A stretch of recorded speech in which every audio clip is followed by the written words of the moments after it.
Hello guys. तो मैं आज बात करने वाला हूँ मेरे नई शॉर्ट फिल्म जो आई है 1 मिनट वाली अभी मेरे चैनल पे, उसके बारे में।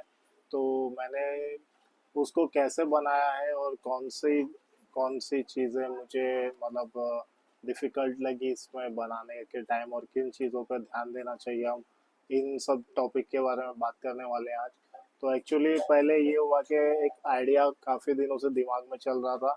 तो हम लोगों ने फ्लैश में पहले कैरेक्टर डिज़ाइन किए इसके, आप फोटोशॉप में भी कर सकते हो। उसके बाद में कैरेक्टर डिज़ाइनिंग के बाद में स्टोरी पे तो काम चल रही थी साइड में।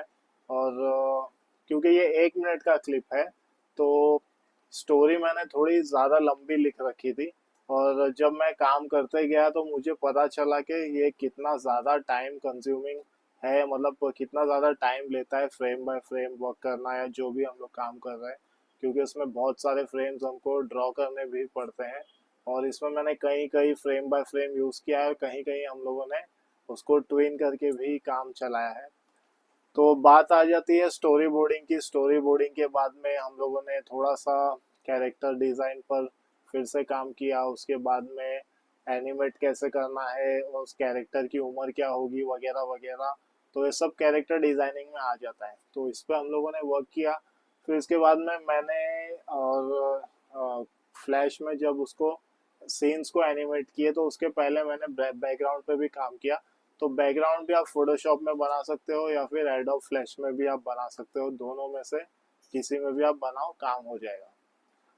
तो बैकग्राउंड के बाद में बारी आती है, बैकग्राउंड हम लोगों ने डिसाइड कर लिया। उसके बाद में हम लोगों ने कैरेक्टर को एनिमेट किया। कैरेक्टर को एनिमेट करने के बाद आप इस शॉर्ट फिल्म में देखोगे आपको ज़्यादा कोई हाईलाइटिंग या शेडोज या रिफ्लेक्शन वगैरह पे मैंने बिल्कुल भी काम नहीं किया है। क्योंकि ये मेरी पहली शॉर्ट फिल्म थी, तो मैं सोच रहा था कि जितना सिंपल जाऊं उतना बेटर होगा। ज़्यादा डिटेलिंग के चक्कर में पहले ही हमारा जो प्रोजेक्ट है वो काफ़ी ज़्यादा लेट हो चुका था, और ज़्यादा डिटेलिंग के चक्कर में जाएंगे तो बहुत लेट हो जाएगा। तो पहली शॉर्ट फिल्म थी, तो इसको जितना सिंपल बना सकते हो बना लो। तो मैंने उस चीज़ पर चलकर एकदम सिंपल तरीके से उसको बनाया।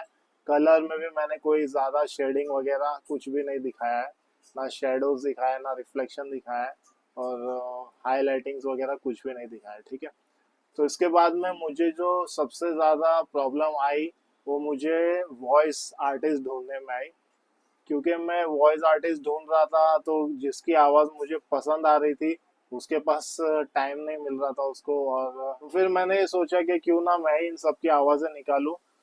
और उस वक्त मैं बहुत ज़्यादा ऐप्स वगैरह ढूंढ रहा था, वॉइस चेंजिंग ऐप वगैरह वगैरह। तो फिर मुझे बहुत ज़्यादा टाइम लग गया उन सब चीज़ों में। एनिमेट करने के दौरान मैंने रफ रिकॉर्डिंग कर ली थी ऑडियो की, जो कि हम फ्लैश में इंपोर्ट कर सकते हैं। तो मैंने सारी रफ रिकॉर्डिंग जितनी भी थी वो सारी मैंने कॉपी का मतलब फ्लैश के अंदर इंपोर्ट कर ली थी, और उसी के ऊपर मैं एनिमेट कर रहा था। मतलब आप जब बैकग्राउंड ड्रॉ कर लोगे, कैरेक्टर डिजाइन कर लोगे, फिर जब आप सीन के अंदर घुसते हो, किसी कैरेक्टर को पकड़ते हो और एनिमेट करना चाहते हो, तो उसके पहले आपको चाहिए उसके डायलॉग्स। तो वहाँ डायलॉग आपको लिखना पड़ेगा उसके पहले।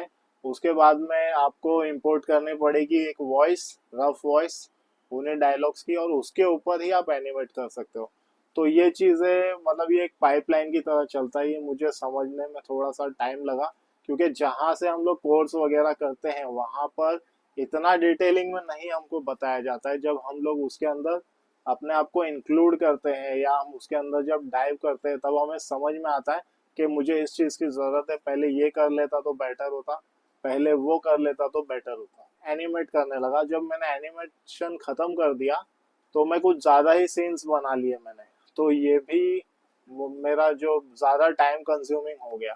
अब मैं वहाँ वॉइस आर्टिस्ट भी ढूंढ रहा था, फिर मुझे आइडिया आया कि मैं अपनी रफ वॉइस निकाल रहा था, तो मैं फीमेल और मेल की दोनों की थोड़ी बहुत वॉइसेस निकाल लेता हूँ। तो मैंने सोचा छोड़ो यार, मैं खुद ही निकाल लेता हूँ, किसी और के ऊपर क्यों डिपेंड रहना। हाँ, अगर आपके पास ग्रुप है तो आप काफ़ी अच्छे तरीके से सारे काम ग्रुप में बांट सकते हो। बट मुझे ग्रुप नहीं मिला, मैं अलोन हूँ, अकेला, और मैं अकेला ही काम कर रहा हूँ उस पर। तो जब मैंने सारे सीन्स को बना लिए, अब मैंने वहां पर रेंडर करने का सोचा, तो एक सॉफ्टवेयर आता है स्विवल। मैंने उसके अंदर इन सब जो फ्लैश प्लेयर की जो फाइल्स होती है उनको मैंने उसमें डायरेक्ट रेंडर कर लिया 1920 बाई 1080 पिक्सल्स में।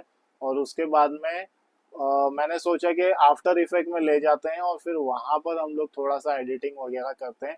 लेकिन क्योंकि ये पहला शॉर्ट फिल्म था तो मैंने आफ्टर इफेक्ट इसमें यूज़ बिल्कुल नहीं किया है, क्योंकि वहाँ पर इतना ज़्यादा करने की ज़रूरत नहीं थी। मैंने सिंपली उसको मोबाइल ऐप में ले लिया। आप यूज़ कर सकते हो कोई भी मोबाइल एडिटिंग ऐप, उसमें आप ले लो।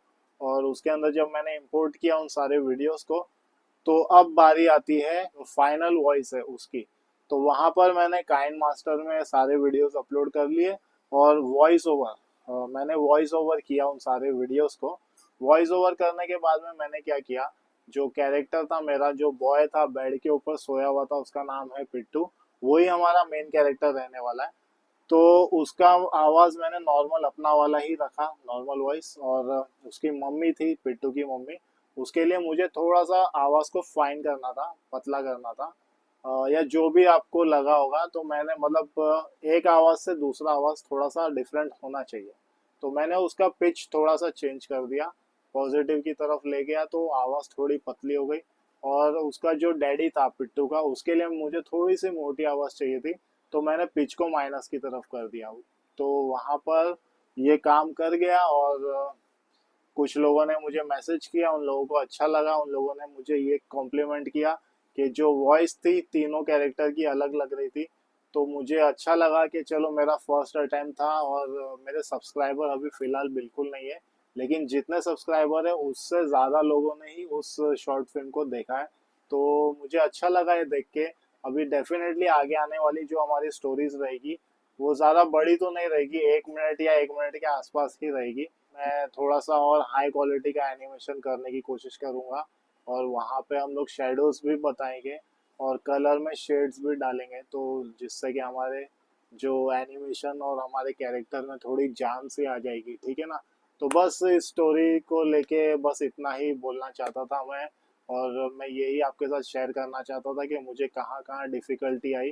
तो बस इतना तो मुश्किल नहीं था, लेकिन फर्स्ट प्रोजेक्ट था तो थोड़ा सा डिफिकल्ट लगा। अब आगे जैसे जैसे हम लोग जाएंगे स्मूथ होता जाएगा, और मैं आप लोगों के साथ शेयर करते जाऊंगा कि मुझे क्या डिफिकल्टी आई और मैंने कैसे सॉल्व किया। ठीक है फ्रेंड्स, इंतजार करो मेरी नेक्स्ट स्टोरीज का। अगर आपको मेरी स्टोरी अच्छी लगी होगी फर्स्ट क्लिप, तो आप उसको लाइक कर दीजिए, मेरे चैनल को सब्सक्राइब कर दीजिए। अब मैं मिलूंगा आपसे नेक्स्ट स्टोरी में, तब तक के लिए take care and bye bye.